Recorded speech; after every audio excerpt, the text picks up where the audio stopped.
Hello Tigers and welcome to our weekly announcements. Today is February 19th, 2016. Let's get right to the news, starting with the Glenwood announcements. There's a pre-mandatory softball meeting today in the health room at 5 o'clock. The book fair will be previewing next Friday. And we'll also like to congratulate Kayla Phipps for being selected to represent our school in River Days. The next two states to vote are Nevada and South Carolina. Their voting will be on Saturday, February 20th, with Democratic voting in Nevada and Republican voting in South Carolina.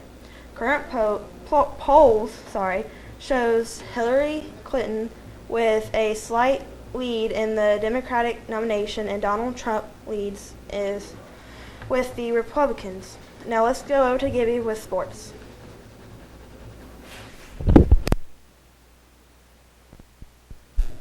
Next week, the Detroit Pistons play the Cleveland Cavaliers. Cleveland is 3.5 games ahead of Toronto for first place in the Eastern Conference. In college hoops, Villanova is still ranked number 1, while Kansas and Oklahoma are ranked 2 and 3, respectively. Back to you, Ethan.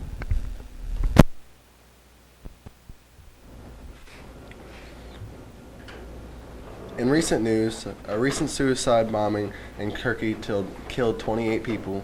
The Prime Minister blames Syrian Kurdish militants as strife continues to affect the region. And on This Week in History, the book Adventures of Huckleberry Finn was published in February 18th of 1885, and Malcolm X was assassinated on February 21st, 1965. This week's college focus is on Ohio Dominican University, located in Columbus, Ohio. Ohio Dominican is a small private undergraduate university with around 3,000 students. Their mascot is the Panthers. There are 50 undergraduate degrees and 60 graduate degrees, and the state tuition is $29,430. And now over to Lisa with the weather. This weekend we will see a rise in temperatures. On Saturday there will be a high in the 60s and a low in the 40s. Sunday and Monday will also have mild temperatures, but their temperatures will soon cool down with the possibility of snow on Tuesday and Wednesday.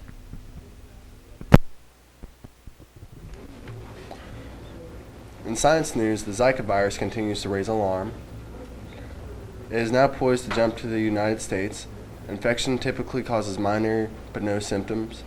In pregnant women, it has been linked to birth defects called microcephaly. The condition leaves babies with abnormally small heads and partially developed brains. Now Sammy has the week's brain teaser. Imagine you are in a room, no doors, windows, or anything. How do you get out? Give your answers to Mrs. Claxton or Mr. McClanahan to win the Tiger card. Thank you for watching our Tiger News. This is Sammy and Ethan signing off.